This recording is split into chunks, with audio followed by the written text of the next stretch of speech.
Hello students வணக்கம். Welcome to PSSR chemistry channel for easy learning. இன்னைக்கு நம்ம பார்க்க போறது reactions of phenols. So alcohols, phenols and ethers சாப்டர்ல நம்மளுக்கு ஃபீனால்ஸ் பார்த்தோம் அப்படின்னா அதனுடைய ப்ரிப்ரேஷன், ப்ராப்பர்ட்டிஸ், ரியாக்ஷன்ஸ் வந்து தனியாக கொடுத்துருப்பாங்க. எக்ஸாம் பாயிண்ட் ஆஃப் வியூக்கு நம்மளுக்கு வந்து இந்த ரியாக்ஷன்ஸ் ஆஃப் ஃபீனால்ஸ் வந்து ரொம்ப ரொம்ப முக்கியம். ஒரு 9 ரியாக்ஷன்ஸ் வந்து ஃபீனால் சம்பந்தப்பட்ட ரியாக்ஷன்ஸ் இருக்கு.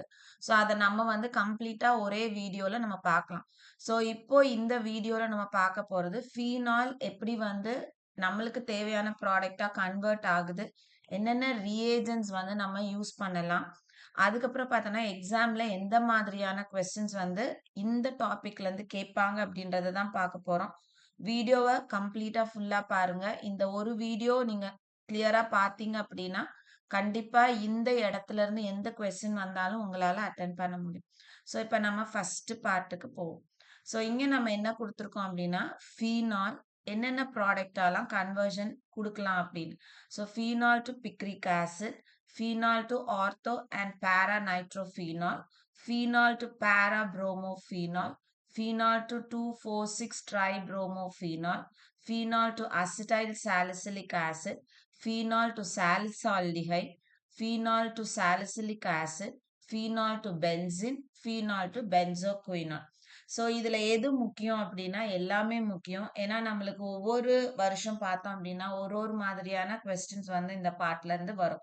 ஸோ இதுல இருந்து கண்டிப்பா கொஸ்டின்ஸ் வரதான் போகுது. ஸோ இந்த 9 ரியாக்ஷன்ஸும் என்னன்னு பார்த்தலாம். So first phenol to picric acid.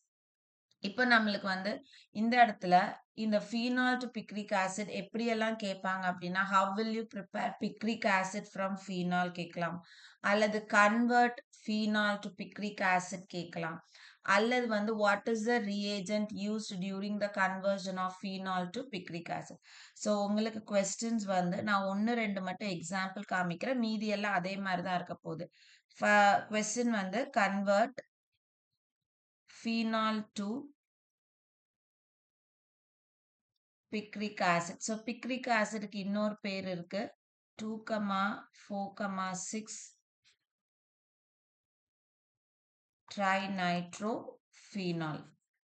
So convert phenol to 2,4,6 trinitrophenol கேட்கலாம். அல்லது how will you prepare இல்லைன்னா how to prepare picric acid அல்லது 2,4,6 trinitrophenol from phenol. ஸோ இதெல்லாம் இப்படி கேட்கலாம் அப்படின்றதுக்கான ஒரு மாடல் தான். இப்படிதான் கேட்பாங்கன்னு அவசியம் கிடையாது. அடுத்தது பார்த்தோம் அப்படின்னா வாட் இஸ் த ரியேஜென்ட் இல்லைன்னா name the reagent. What is the reagent used in the conversion of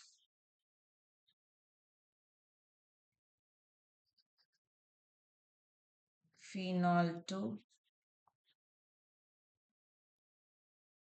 picric acid இப்படியும் கேட்கலாம்.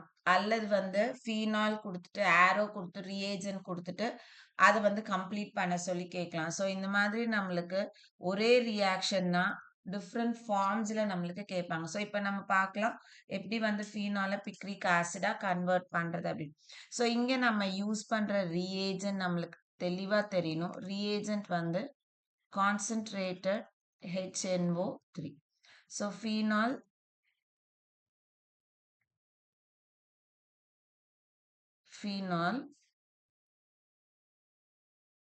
concentrated HNO3.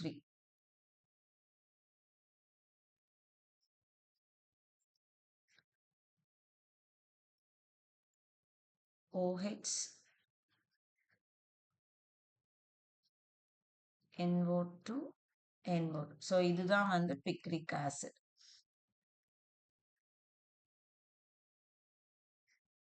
ஃபீனால் ஓகேவா. ஸோ இதுல நம்மளுக்கு இன்னொரு கொஸ்டின் எப்படி கேட்பாங்கன்னு சொன்னா இந்த மாதிரி கொடுத்துருவாங்க. ஆக்சுவலா இப்படி கொடுப்பாங்க. எப்படி கொடுப்பாங்க அப்படின்னா இது வந்து 4th பேட்டர்னு இப்படி கொடுத்துட்டு இந்த இடத்துல கான்சென்ட்ரேட்டட் நைட்ரிக் ஆசிட் கொடுத்துட்டு இங்க வந்து நம்மள கம்ப்ளீட் பண்ண சொல்லுவாங்க. ஸோ ஒரே ரியாக்ஷன் நம்மளுக்கு இத்தனை 4 ஃபார்ம்ஸ்ல வந்து கேட்பாங்க. சரியா? So convert phenol to picric acid அல்லது how will you prepare picric acid from phenol, இல்லைன்னா என்ன ரியேஜென்ட் யூஸ் பண்றோம், கம்ப்ளீட் த ரியாக்ஷன், எல்லாமே இதே தான். ஸோ எக்ஸாம் பாயிண்ட் ஆஃப் வியூக்கு இது ரொம்ப ரொம்ப முக்கியம். அடுத்தது செகண்ட் பார்ட்டுக்கு போவோம். செகண்ட் கொஸ்டின் என்ன அப்படின்னு பார்த்தோன்னா, phenol to ortho and para நைட்ரோஃபீனால். So ஒரே மாதிரி ரியாக்ஷன் தான். இப்போ இந்த இடத்துல பார்த்தோம்னா இந்த ஃபீனால்ல நம்ம என்ன செய்ய போறோம், டைல்யூட் நைட்ரிக் ஆசிட் ஆட் பண்றோம் அப்படின்னா அந்த இடத்துல நம்மளுக்கு ஆர்த்தோ நைட்ரோஃபீனாலும் பேரா நைட்ரோஃபீனாலும் நம்மளுக்கு கிடைக்கும். NO2 plus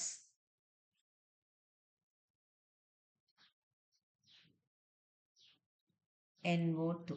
ஸோ இது பார்த்தோம் அப்படின்னா நம்மளுக்கு இங்க வந்து நம்ம இந்த ஆர்த்தோ அண்ட் பேரா நைட்ரோஃபீனால் வந்து ஸ்டீம் டிஸ்டிலேஷன் மூலமா தான் இதை நம்ம பிரிக்க முடியும். இந்த கொஸ்டின் வந்து ரொம்ப ரொம்ப முக்கியம். They are separated by steam distillation. சரியா? இதுல ortho நைட்ரோஃபீனால் is steam volatile due to intramolecular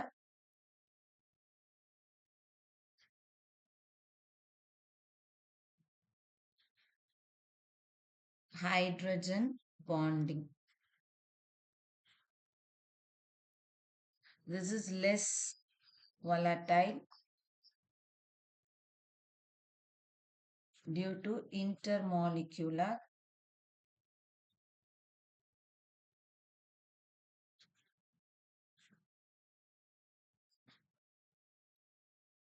hydrogen bonding. So இது படிக்கும் போது இந்த பார்ட்டும் படிச்சுக்கோங்க. ஏன்னா எக்ஸாமுக்கு இது ரொம்ப முக்கியம்.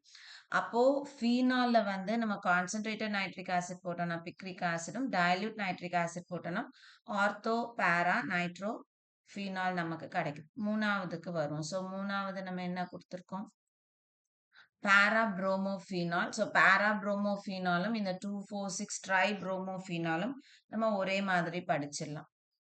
தேர்ட் 3 and 4க்கு போறோம். ஸோ கடைசியா நான் கன்சாலிடேட் பண்ணி உங்களுக்கு அதை அப்படியே எழுதி காமிக்கிறேன். ஃபீனால், ஓகேவா? ஃபீனால்ல நம்ம வந்து புரோமின் இன் கார்பன் டை சல்ஃபைடு 273 கெல்வின் போடும் பொழுது நமக்கு ஆர்த்தோ அண்ட்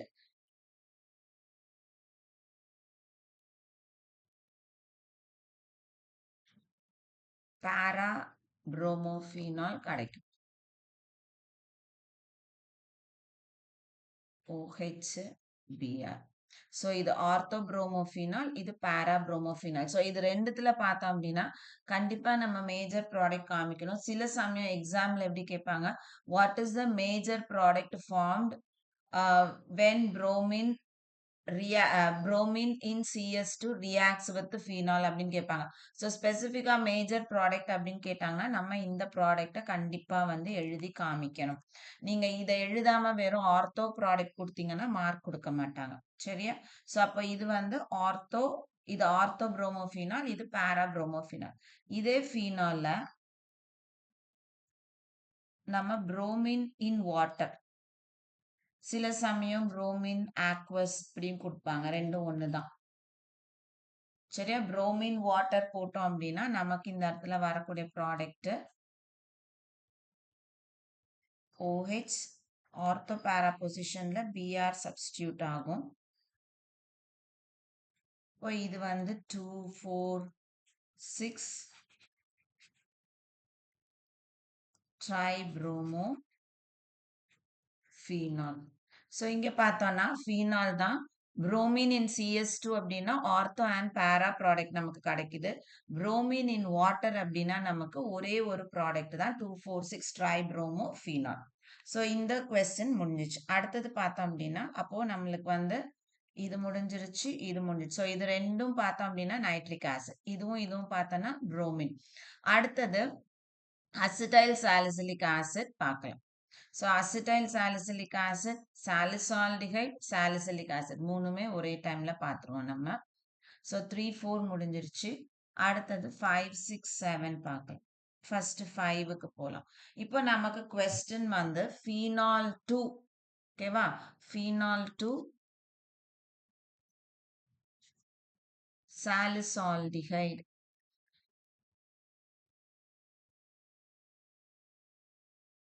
ஃபீனால் டு சாலிசால்டிஹைட் அப்படின்னா ரீமர், டீமன் ரியாக்ஷன். ஸோ இந்த ரியாக்ஷன் உங்க எல்லாருக்குமே நல்லா தெரியிற ஒரு ரியாக்ஷன் தான். இது வந்து போர்ட்ல பார்த்தோம் அப்படின்னா அடிக்கடி கேட்கக்கூடிய கொஸ்டின் தான். ஸோ இதுல ரீஏஜென்ட் நமக்கு முக்கியம். சில சமயம்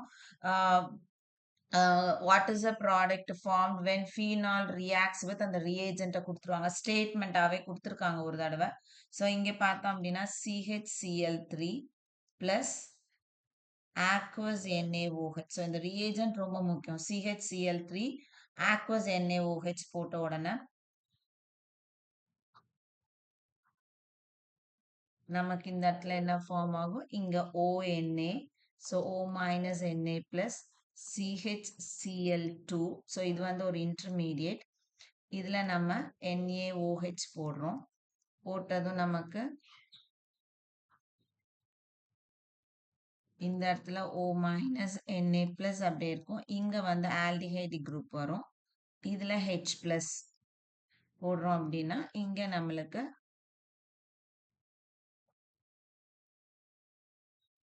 சாலிசில் ஆல்டிஹைட் வரும். இப்போ நமக்கு இதுல எப்படியெல்லாம் கொஸ்டின் கேட்பாங்கன்னா, ஒரு கொஸ்டின் கன்வெர்ட் ஃபீனால் டு சாலிசால்டிஹைட். அடுத்தது இப்ப நான் சொன்ன மாதிரி what is the product formed when phenol reacts with CHCl3 and aqueous sodium hydroxide and followed by acidification அப்படி கொடுத்துருவாங்க. அப்படி இல்லைன்னா what is the reagent used during the conversion of phenol to salicylaldehyde கொடுத்துருவாங்க. அப்படி இல்லைன்னா இந்த மாதிரி ஸோ கம்ப்ளீட் த ரியாக்ஷன் கொடுக்கும் போது இப்படி கொடுக்கறதுக்கு நிறைய சான்சஸ் இருக்கு. ஃபீனால் சில சமயம் நம்மளுக்கு இந்த மாதிரி ஃபீனால் கொடுக்கலாம். அல்லது பார்த்தோம் அப்படின்னா இப்படி கொடுத்துருவாங்க. இப்படி கொடுத்துட்டு ஆரோல என்ன பண்ணுவாங்கன்னா 1ன்னு போட்டு CHCl3 பிளஸ் aqueous NaOH 2 போட்டு H பிளஸ் கொடுத்துருவாங்க. ஸோ இப்படி கொடுத்தாலும் நம்மளுக்கு வந்து தெரியணும். இந்த ரியேஜென்ட் பார்த்துட்டோம் அப்படின்னா CHCl3 aqueous sodium hydroxide பார்த்தோம்னா இது ரீமர் டீமன் ரியாக்ஷன் அப்படின்னு நமக்கு தெரியணும். ஸோ அடுத்தது 6 பார்த்தோம் அப்படின்னா 6th ரியாக்ஷன் போவோம்.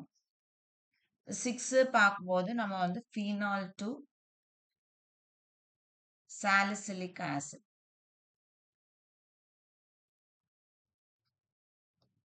ஃபீனால் டு சாலிசிலிக் ஆசிட் அப்படின்றது கோல்ப்ஸ் ரியாக்ஷன்.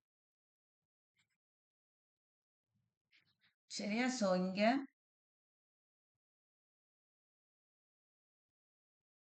ஃபீனால்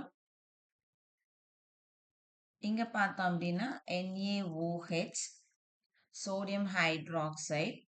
இந்த சோடியம் ஹைட்ராக்சைடு ஆட் பண்ணோம் அப்படின்னா நம்மளுக்கு ஃபீனால் வந்து சோடியம் ஃபீனாக்சைடா கன்வெர்ட் ஆகுது. இதுல நம்ம என்ன பண்ண போறோம்? Carbon dioxide. So first carbon dioxide pass பண்றோம். வரக்கூடிய ப்ராடக்டை நம்ம என்ன பண்ணுவோம் அப்படின்னா அசிடிஃபை பண்ணுவோம். பண்ணும் பொழுது நமக்கு சாலிசிலிக் ஆசிட் கிடைக்குது.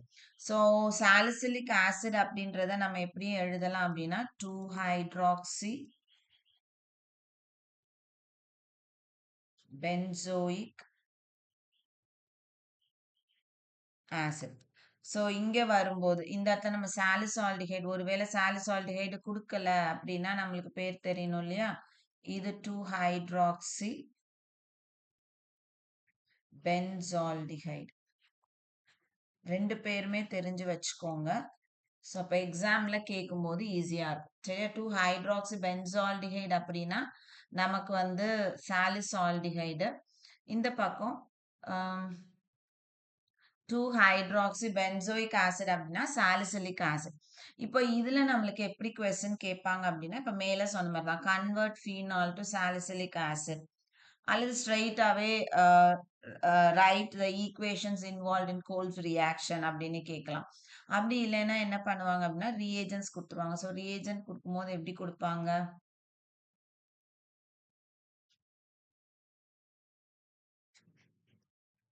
ஃபீனால். ஸோ இந்த மாதிரியும் ஃபீனால் கொடுக்கலாம், அல்லது C6H5OHன்னு கொடுக்கலாம். இப்படி கொடுத்துட்டு 1ன்னு போட்டு NaOH கொடுத்துருப்பாங்க, 2ன்னு போட்டு CO2 கொடுப்பாங்க, 3ன்னு போட்டு H பிளஸ் கொடுத்துட்டு நம்மள கம்ப்ளீட் பண்ண சொல்லுவாங்க. சரியா? ஸோ அதனால இப்போ ரீமர் டீமனுக்கும் கோல்ட்ஸுக்கும் நம்ம ரியேஜன்ட் நல்லா தெரிஞ்சிருக்கணும். ரீமர் டீமன் அப்படின்னா CHCl3 plus aqueous NaOH H plus. நம்மளுக்கு கோல்ட்ஸ் வரும்போது வெறும் NaOH, carbon di oxide compulsory இருக்கும்.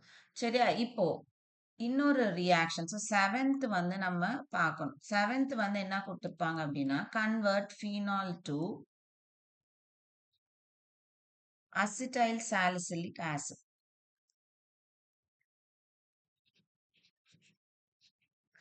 Acetyl salicylic acid. இந்த அசிட்டைல் சாலிசிலிக் ஆசிடுக்கு இன்னொரு பேர் இருக்கு, ஆஸ்பிரின். சரி, யூசுவலா நம்மளுக்கு வந்து ஆஸ்பிரின் கொடுக்கறது இல்ல, அசிட்டைல் சாலிசிலிக் ஆசிட் கொடுப்பாங்க. அப்படி இல்லைன்னா write the equation involved in the acetylation of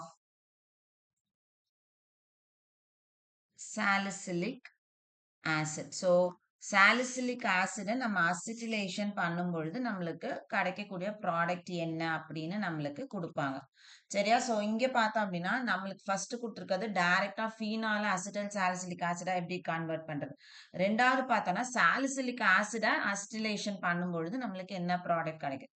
so இப்போ இங்க பார்த்தோம்னா ஃபர்ஸ்ட் ஃபீனால்ல இருந்து அசிட்டைல் சாலிசிலிக் ஆசிட் போகணும்னா நம்ம என்ன பண்ணணும்? ஃபர்ஸ்ட் ஃபீனாலை வந்து சாலிசிலிக் ஆசிடா கன்வெர்ட் பண்ணிட்டு அதுக்கப்புறம் தான் எங்க போகணும்? அதை அசிட்டிலைட் பண்ணணும். ஸோ அப்போ நம்ம அந்த கோல்ஸ் ரியாக்ஷன் கம்ப்ளீட்டா எழுதணும்னு அவசியம் கிடையாது. அப்போ நீங்க என்ன பண்ணணும்? ஃபீனால் நம்மளுக்கு இந்த இடத்துல கொஸ்டின்ல கொடுக்குறாங்க இல்லையா, அதே மாதிரி நம்ம எழுதுனா போதும். 1ன்னு போட்டு என்ன எழுதுவீங்க? NaOH. 2ன்னு போட்டு என்ன எழுதணும்? Carbon di oxide.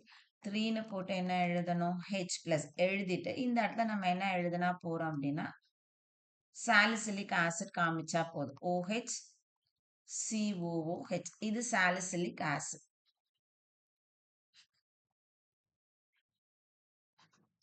இப்போ இதுல தான் நம்ம என்ன பண்ண போறோம்? இது எதுக்கு எழுதுறோம்? ஃபர்ஸ்ட்டுக்கு அசிட்டிலேஷன் பண்ண போறோம். So CH3CO twice, so acidic anhydride H plus போட்டோம்னா நமக்கு அசிட்டைல் சாலிசிலிக் ஆசிட் கிடைக்கும். OCOCH3COOH. ஸோ இது ஆஸ்பிரின். சரி, இப்ப இப்படி கேக்குறாங்க நம்மளுக்கு, what is the equation involve in the acetylation of salicylic ஆசிட்னா இந்த பார்ட்ல இருந்து இந்த பார்ட் மட்டும் நீங்க காமிச்சா போதும். So phenol to acetyl salicylic ஆசிட்னா இந்த பார்ட்ல இருந்து இந்த பார்ட். சரியா? ஸோ ஒரே ரியாக்ஷன் தான் நம்மளுக்கு 2 விதத்துல கேட்கலாம். ஸோ 7 முடிஞ்சிருச்சு. ஸோ 6, 5, 6, 7 அப்படின்றது மூணுமே ஒரே மாதிரியான ரியாக்ஷன்ஸ். அடுத்தது பார்த்தோம் அப்படின்னா benzene and benzoquinone, phenol to benzene and phenol to benzoquinone. So 8th பார்க்க போறோம். 8th வந்து phenol to benzene.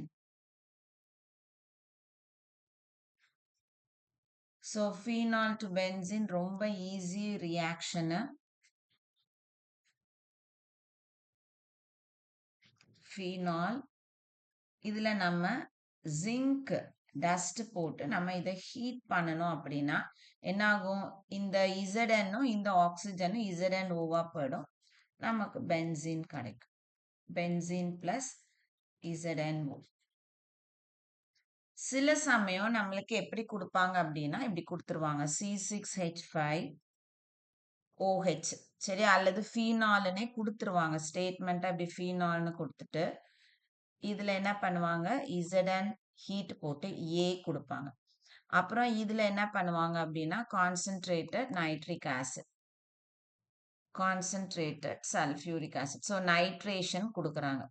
குடுத்து B குடுப்பாங்க. அப்ப நீங்க என்ன பண்ணுவீங்க? ஸோ இதுதான் இது வந்து ஃபீனால். ஃபீனால் என்ன குடுக்குது அப்டின்னா, A குடுக்குது. இப்ப இது எழுதும்போது நம்ம ரொம்ப கேர்ஃபுல்லா எழுதணும். ஏன்னா, இந்த ரியாக்ஷன் எழுதும்போது நம்மளுக்கு பை ப்ராடக்ட் என்ன கிடைக்கும்னா, ZnO கிடைக்கும். ஸோ மேல குடுத்திருக்க கொஸ்டின் படி இது A. அப்போ A வந்து Bயா கன்வெர்ட் ஆகுது. இந்த இடத்துல நீங்க ஒரு ஆரோவ போட்டு, இங்க கான்சன்ட்ரேட்டட் நைட்ரிக் ஆசிடும், கான்சன்ட்ரேட்டட் சல்ஃபியூரிக் ஆசிடும் போட்டு B போட்டீங்கன்னா என்ன ஆகும்?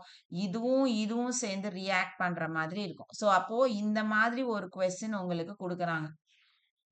ஃபீனால் வந்து Aலேருந்து B போகுது அப்டின்னா, நீங்க எப்படி எழுதணும் அப்டின்றத நான் சொல்றேன். ஸோ இங்க நம்ம என்ன பண்றோம்? ஃபீனால் சரியா? அவங்களே குடுத்துருக்காங்க. Zn ஹீட் குடுத்துட்டாங்க. ஸோ நம்மளுக்கு மெயின் ப்ராடக்ட் மட்டும் நம்ம இந்த இடத்துல காமிச்சா போதும். ஸோ நம்மளுக்கு மெயின் ப்ராடக்ட் என்ன? Benzene A. இந்த A வந்து என்ன ஆகுது அப்டின்னா, concentrated nitric acid, concentrated sulphuric ஆசிடோட நைட்ரேட் ஆகும்போது, நம்மளுக்கு என்ன ப்ராடக்ட் கிடைக்குது? நைட்ரோபென்சீன் கிடைக்கும். ஸோ இது B. இப்படி நீங்க எழுதுனா போதும். ஸோ இதை எழுதி, அதாவது இந்த A பிளஸ் ZnO எழுதி ஆரோ போட்டு, இந்த இடத்துல இப்படி ஆரோ போட்டு, இந்த இடத்துல நீங்க நைட்ரோபென்சீன் காமிச்சீங்க அப்படின்னா, சிலர் மார்க் போட மாட்டாங்க. ஏன்னா இந்த இடத்துல என்ன ஆகும்? இது 2ம் சேர்ந்து ரியாக்ட் பண்ற மாரி ஆயிடும். அப்போ இந்த இடத்துல இது தப்பாயிடும். சரியா? ஸோ இது மட்டும் கொஞ்சம் ஞாபகம் வச்சுக்கோங்க. ஸோ உங்களுக்கு டைரக்ட்டா ஃபீனால் டூ பென்சீன் குடுத்துருக்காங்கன்னா, இது வரைக்கும் எழுதுறது கரெக்ட். இந்த மாதிரி குடுத்துருக்காங்க. அடுத்தடுத்த ஸ்டெப் குடுத்துருக்காங்க அப்டின்னா, நீங்க இந்த மாதிரி எழுதணும். இந்த மெயின் ப்ராடக்ட் எழுதிட்டு, பை ப்ராடக்ட்ட எழுதாம விட்டுடலாம். சரியா? ஸோ 8 முடிஞ்சிருச்சு. 9க்கு வரோம். 9 வந்து என்ன சொன்னேன் நானு? Phenol to benzoquinol. So phenol to பென்சோகுயினாலும் ரொம்ப வந்து ஒரு முக்கியமான கொஸ்டின் சொல்லலாம். So oxidation of phenol. So உங்களுக்கு கொஸ்டின் கேட்கும்போது, ஆக்சிடேஷன் ஆஃப் ஃபீனால் கேட்கலாம். சரியா? How will you convert phenol to benzoquinone கேட்கலாம். What is the reagent used during the conversion of phenol to benzoquinone கேட்கலாம். அல்லது phenol reagent கொடுத்து complete the reaction கேட்கலாம். So இது phenol. இப்போ phenolல sodium dichromate Na2Cr2O7 in presence of acid போட்டோம் அப்படின்னா நமக்கு quinone ஃபார்ம் ஆகும். இது பென்சோகுயினான். ஸோ நமக்கு வந்து இதுலேருந்து இது வரைக்கும் குடுத்துட்டு, இந்த பார்ட் கொஸ்டின் மார்க் குடுக்கலாம். சரியா? ஸோ கொஸ்டின் எப்படி வேணாலும் கேட்கலாம். இதுதான் இந்த 9 ரியாக்ஷன்ஸும் எதுக்கு அப்படின்னு பார்த்தோம்னா, ஃபீனாலுக்கு. இப்ப நம்ம மேல எழுதுனோம் இல்லையா? இந்த மாதிரி இப்ப நீங்க இத எப்படி பிராக்டிஸ் பண்ணலாம் அப்படின்னா, கொஸ்டின் வந்து எழுதிக்கலாம். எப்படி கொஸ்டின் இதே மாரியே இந்த கன்வர்ஷன் காமிச்சுட்டு, இந்த ரீஏஜென்ட்ஸ நீங்க முதல்ல பிராக்டிஸ் பண்ணுங்க. எதுக்கு என்ன ரீஏஜென்ட் யூஸ் பண்ணணும்னு இத கொஞ்சம் பெருசா எழுதுனீங்கன்னா, இந்த ஆரோலயே நீங்க என்ன பண்ணலாம்? ரீஏஜென்ட்ஸ் எழுதலாம். அதுக்கப்புறம் இதனுடைய ஸ்ட்ரக்சர்ஸ் போட்டு பாருங்க. ஸோ இப்ப நம்ம கடகடன்னு இது எவ்ளோ நேரம் எடுக்கும் அப்படின்னு பார்த்தீங்கன்னா, ஒரு 2 மினிட்ஸ் கூட எடுக்காது. இந்த ரீஏஜென்ட்ஸ் எழுதி பார்க்குறது. So phenol to picric acid அப்படின்னா நம்ம என்ன ரீஏஜென்ட் எழுதுவோம்? So concentrated nitric acid. ஓகேவா? அடுத்தது ஃபீனால் டூ ஆர்த்தோபேரா நைட்ரோஃபீனால் நம்ம என்ன எடுப்போம்? Dilute nitric acid. அடுத்தது ஃபீனால் டூ பாராப்ரோமோஃபீனால். ஆக்சுவலா இது வந்து பாராப்ரோமோஃபீனால்ன்றது மேஜர் ப்ராடக்ட். நம்மளுக்கு மைனரா ஆர்த்தோ ப்ராடக்ட்டும் கிடைக்கும். ஸோ இந்த இடத்துல நம்ம எழுதுறது Br2 in CS2 at 273 kelvin. அடுத்தது 2,4,6 ட்ரைப்ரோமோஃபீனாலுக்கு நம்ம என்ன எடுப்போம்? Bromine in water. Bromine aqueous bromine. அடுத்தது அசிடைல் சாலிசிலிக் ஆசிட். ஃபீனால் வந்து அசிடைல் சாலிசிலிக் ஆசிட் போறோம் அப்படின்னா, நம்ம ஃபர்ஸ்ட் வந்து என்ன ரியேஜென்ட் யூஸ் பண்ணுவோம்? ஃபர்ஸ்ட் ரியேஜென்ட் வந்து sodium hydroxide, carbon di oxide, H+. அது நம்மளுக்கு சாலிசிலிக் ஆசிட் கொடுக்கும். சாலிசிலிக் ஆசிடுக்கு நம்ம என்ன யூஸ் பண்ணுவோம்? CH3CO twice OH plus போட்டோம்னா அசிட்டைல் சாலிசிலிக் ஆசிட் கிடைக்கும். அடுத்தது ஃபீனால் டு சாலிசில் ஆல்டிஹைட் அப்படின்னா நம்ம என்ன யூஸ் பண்ணுவோம்?